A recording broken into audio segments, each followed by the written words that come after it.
Europe is now the very first continent that presents a comprehensive architecture to meet our climate ambitions. We have the goal, but now we present the roadmap to how we are going to get there. Our package aims to combine the reduction of emissions with measures to preserve nature and to put jobs and social balance at the heart of this transformation. We should always keep in mind roughly 1/3 of Next Generation EU and the European budget will support green projects, sustainable projects all over Europe. This is more than 500 billion euros at the European level alone. Then you have to add the national provisions in the national budgets. And this all gives, and we feel it already, we see it, certainty and incentives to the private sector, so that they complement that, for example, through investing in green bonds that are making our financial system more sustainable. Emission of CO2 must have a price, and we know that carbon pricing works. Our existing emission trading system has already helped significantly to reduce emissions in industry and in power generation. So we will strengthen the existing system in these sectors, and we will make emission trading system applicable to aviation and extend it to the maritime. We need this because we just have to consider that one single cruise ship alone uses as much CO2 per day, like 80,000 cars. And then we will build a second ETS on buildings and road transport.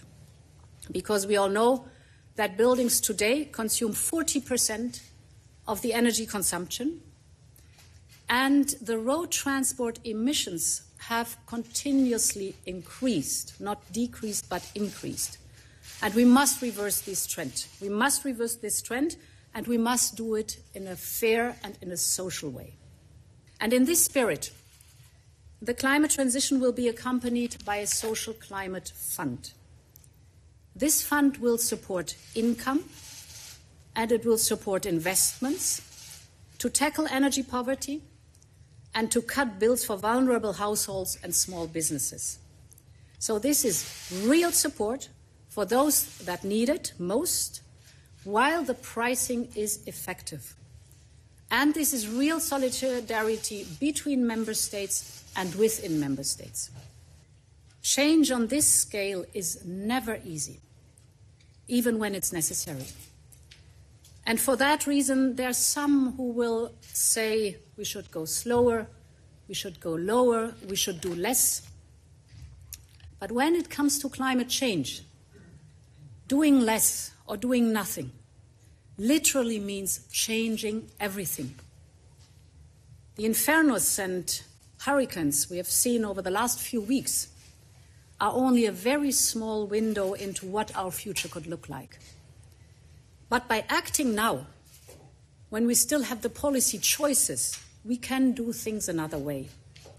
We can build for our future by design and choose a better, a healthier, and a more prosperous way for the future. I'm deeply convinced, and my team is deeply convinced, that this is our generational task, and it must unite us. It must encourage us, because this is about securing the well-being not only of our generation, but also of our children and of our grandchildren. And I think there is no greater and no more noble task than that, and Europe is ready to lead the way.